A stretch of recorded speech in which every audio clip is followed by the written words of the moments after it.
श्री स्वामी समर्थ. आजचा हा व्हिडिओ अशा प्रत्येक स्वामी भक्तांसाठी आहे ज्यांची श्री गुरुचरित्र पारायण करण्याची मनापासून इच्छा आहे, पण काही ना काही कारणांमुळे संपूर्ण श्री गुरुचरित्र वाचणं शक्य होत नाही.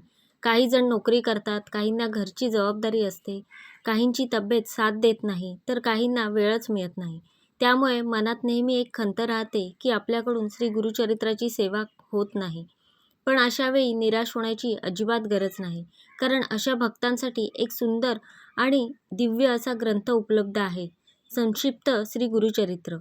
हा ग्रंथ आकाराने छोटा आहे, पण त्यामध्ये श्री गुरुचरित्राचा सार दिलेला आहे. म्हणूनच अनेक भक्त श्रद्धेने या ग्रंथाचं पारायण करतात. हा मूळ श्री गुरुचरित्राचा पर्याय नाही, पण ज्यांना काही कारणांमुळे मोठा ग्रंथ वाचता येत नाही त्यांच्यासाठी हा एक उत्तम मार्ग आहे.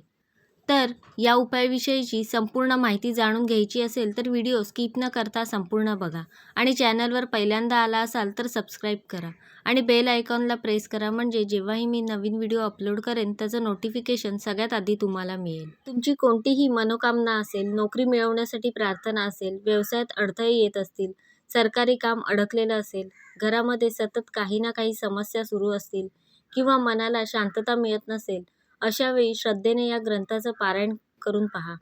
आता प्रश्न पडतो, ही सेवा कशी करायची? सर्वात आधी पहिल्या दिवशी स्नान करून देवघरात बसायचं. श्री दत्तगुरू आणि स्वामी समर्थ महाराजांना नमस्कार करून आपल्या मनातील इच्छा सांगायची. त्यानंतर साधा संकल्प करायचा. उदाहरणार्थ, माझी नोकरी लागावी म्हणून किंवा माझ्या घरातील अडचणी दूर व्हाव्यात म्हणून मी 11 दिवस संक्षिप्त श्री गुरुचरित्राचं पारायण करणार आहे. यानंतर श्री दत्त गुरुमंत्राचं एकदा पठण करायचं आणि मग संपूर्ण ग्रंथाचं वाचन सुरू करायचं. पारायण पूर्ण झाल्यावर ग्रंथामध्ये दिलेलं श्री गुरु अष्टक आणि करुणा त्रिपदी याचंही पठण करायचं. मला स्वतःला करुणा त्रिपदी खूप आवडते. ती म्हणताना मनाला एक वेगळीच शांती मिळते, म्हणून शक्य असेल तर ती रोज नक्की म्हणा. ही सेवा तुम्ही 11 दिवस करू शकता, इच्छा असेल तर 21 दिवसही करू शकता किंवा दर गुरुवारी नियमित वाचन करण्याचाही संकल्प करू शकता. आता सेवेचे नियम काय? या काळात शक्यतो मांसाहार टाळा, ब्रह्मचर्याचं पालन करा. कांदा लसूण खायचं की नाही हा प्रत्येकाच्या श्रद्धेचा विषय आहे, तो बंधनकारक नियम नाही. त्यामुळे याबाबत मनात कोणताही गैरसमज ठेवू नका. आणखी एक प्रश्न मला वारंवार विचारला जातो, सेवा सुरू असताना मध्येच काही अडचण आली तर काय करायचं? समजा एखाद्या दिवशी बाहेरगावी जावं लागलं, अचानक काही काम आलं किंवा महिलांना मासिक पाळी आली, तर सेवा पुन्हा पहिल्यापासून सुरू करायची का?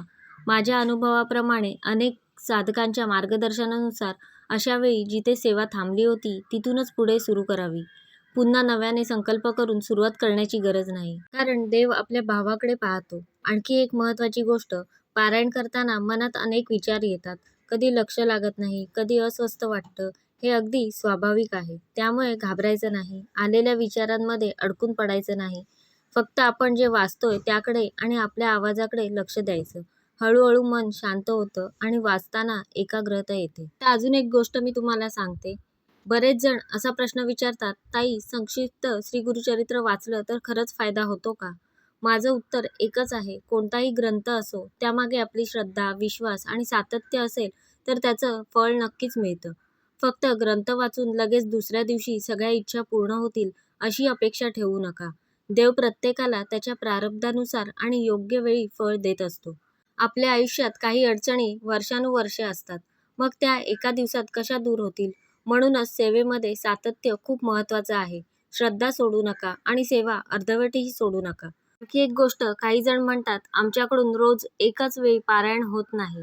हरकत नाही, शक्य असेल तर रोज साधारण एकाच वेळेला वाचा, पण एखाद्या दिवशी वेळ बदलला तरी त्याची चिंता करू नका. महत्त्वाचं म्हणजे त्या दिवशी सेवा पूर्ण झाली पाहिजे. पारायण करताना घाई करू नका. प्रत्येक शब्द प्रेमाने आणि भावनेने वाचा, कारण आपण पुस्तक वाचत नाही, तर श्री दत्तगुरूंचं चरित्र वाचत आहोत. हा भाव मनात ठेवला की वाचायला आनंद वेगळाच मिळतो. आणखी एक विनंती, सेवा करताना दुसऱ्याशी तुलना करू नका. कोणी 21 दिवस करेल, कोणी 40 दिवस करेल, तर कोणी फक्त प्रत्येक गुरुवारी वाचेल. प्रत्येकाची परिस्थिती वेगळी असते, त्यामुळे स्वतःला जे शक्य आहे ते मनापासून करा. जर घरात लहान मुलं असतील, कामाचा ताण असेल किंवा नोकरीमुळे वेळ कमी मिळत असेल, तरीही निराश होऊ नका. थोडा वेळ काढा आणि श्रद्धेने पारायण करा. दत्तगुरूंना आपल्या अडचणी माहिती असतात. माझी तुम्हा सर्वांना एक छोटी विनंती आहे, ही सेवा फक्त इच्छा पूर्ण व्हावी म्हणून करू नका. दत्तगुरूंबद्दल प्रेम, भक्ती आणि कृतज्ञता या भावनेनेही करा. कारण आपण जे काही आहोत ते त्यांच्या कृपेनेच आहोत. जर तुम्ही याआधी या ग्रंथाचं पारायण केलं असेल किंवा तुम्हाला काही सुंदर अनुभव आला असेल, तर तो कमेंटमध्ये नक्की लिहा. तुमचा अनुभव वाचून इतर भक्तांनाही प्रेरणा मिळेल आणि त्यांचाही विश्वास अधिक दृढ होईल. आणि ज्यांनी अजून ही सेवा सुरू केलेली नाही, त्यांनी आजच संकल्प करा, श्रद्धेने सुरुवात करा. बाकीचं सर्व श्री दत्तगुरू आणि श्री स्वामी समर्थ महाराजांवर सोपवा. तर अशा प्रकारे मी तुम्हाला संपूर्ण माहिती देण्याचा प्रयत्न केला आहे. कसा वाटला तुम्हाला आजचा व्हिडिओ मला नक्की सांगा. आवडला असेल तर लाईक करा, जास्तीत जास्त लोकांपर्यंत शेअर करा आणि असेच छान छान व्हिडिओ पाहण्यासाठी आजच आपल्या स्वामी माझे गुरु या चॅनलला सबस्क्राईब करा. धन्यवाद.